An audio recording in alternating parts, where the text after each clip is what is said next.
Сайн байцгаана уу энэхүү бичлэгээрээ гоо сайхны ухааны их сургуулийн талаар багахан мэдээлэлд хүргэе.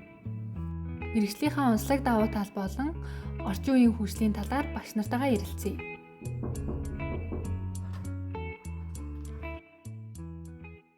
Өдрийн төвшөө их сургуулийн түвшинд арьс гоо засал болон үсгийн сэтгэлдээр суралцах болно.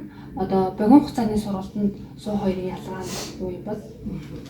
За өдрийн төргий. За гоё асуулт байна тийм ээ.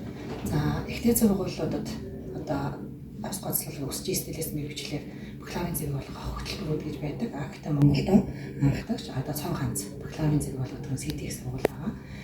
Богино хугацааны сургалтууд гэдэг маань сургалтын төв, богино болон урт хугацаа, коллеж тийм ээ. Янз янзын шатлалуудаар явагддаг. За ихтэй их сургуулийн түвшинд яагаад энэ мэргэжлэрээ онцлог байх юм бэ гэх юм бол бүх суурь нь анханасаа академик суурьтай байдаг. За богино хугацааны сургалтанд бол зөвхөн мэргэжлийн давуу тал болон онцлог дээр нэгээс хоёр түвшинд одоо суурлаж заадаг бол их сургуулийн түвшинд тухайн мэргэжлийн үндэс суурь, уялдах мэргэжил, уялдаа холбоо тийм ээ бүх залхамж холбоо гээд хамааралтай бүхий л хичээлүүдийн цогцлоогоор онол суурьтай 75 маягаар овдгоо илүү давуу талтай. Мессийн бус аргаар гоо сайхныг тодтогох давуу тал нь юу юм бол? За мессийн бус арга гэх юм бол маш олон аргууд явагддаг. Анх энэ маань яагаад гарсан бэ гэдэг тодтогол маш чухал. За тавилга болон мессийн аргуудыг бол анх гооцлын шинжилгээ ухаанд оруулж ирэхдээ аливаа нэгэн хүний төрөлхийн гажиг юм уу, хүний төрөлхийн буюу одоо осол аваагаас үүдэлтэй ч юм уу тийм гинтийн байдлаас хамаа одоо сэргийлэх түүнийг одоо эмчлэх зорилгоор гаргаж ирсэн ийм шинжилгээ ухааны салбар. За орчин үеийн салбар дээр бол энийг хүмүүс одоо дийлэнх боо ашиглаад тийм ээ.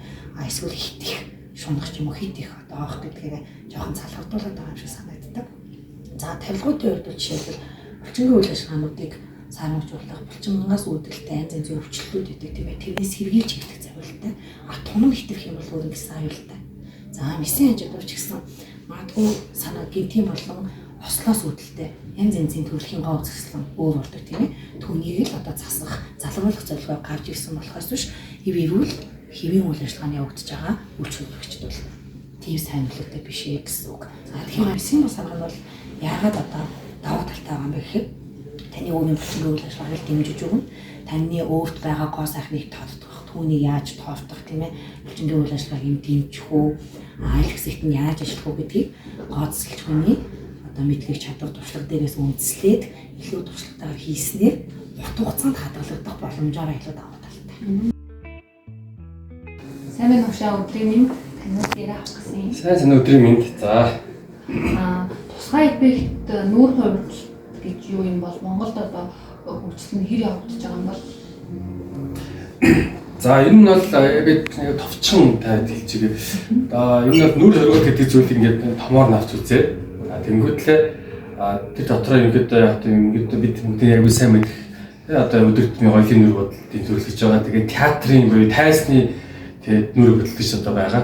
Тэгээд гурав дахь нь болохоор ерөнхийдөө кинод хэлсэн гэж явдаг. Тэрэн дотроо тусгай эффектийн буюу тусгай материал ашиглаж тийм тусгай одоо нөгөө техниктэй тийм одоо кинод хэлсэн хувирал гэсэн үг. Ер нь таарах хоноо шууд ойлгох юм бол тэр дотор нь одоо айгүй энгийн тайлбарлах юм бол нөгөө кинонд наадаг одоо хиймэл хамар те хамар шулан мангас яаж хувирах уу. За тэгээ одоо би энэ барьцсан байна. Хиймэл протез хүүхдүүд орно. Хүүхэд гэлтгүйгээд тасарсан толгой, гар, хөл одоо юу гэдэг нь те ингээд энэ бол чи кинонд ашигладаг байхгүй. Энэ за тусгай эффектийн артист хүмүүс хийж гүйцэтгэдэг байгаа.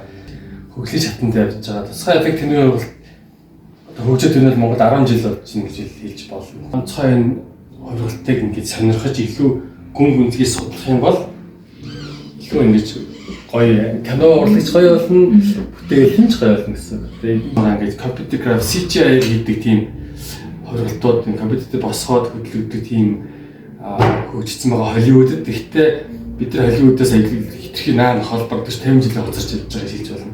Энэ Монголд айгүй цөөх хүмүүс байгаа. Энэ бол яг энэ тусгай эффектийн чиглэлээр төгссөн бол ер нь 4-5 болон баг. Тийм ингээд айгүй олон үзэж хараад тэгээд хөгжүүлээгүй юм тийм гоё бөгөөд тийм дад жаргалтай мэргэжлэл гэж хэлье да. Мэргэжлийнхаа талаар сонирхолтой мэдээлэл төрүүлсэн гэж бодож байна. Анхаарал хандуулсанд баярлалаа.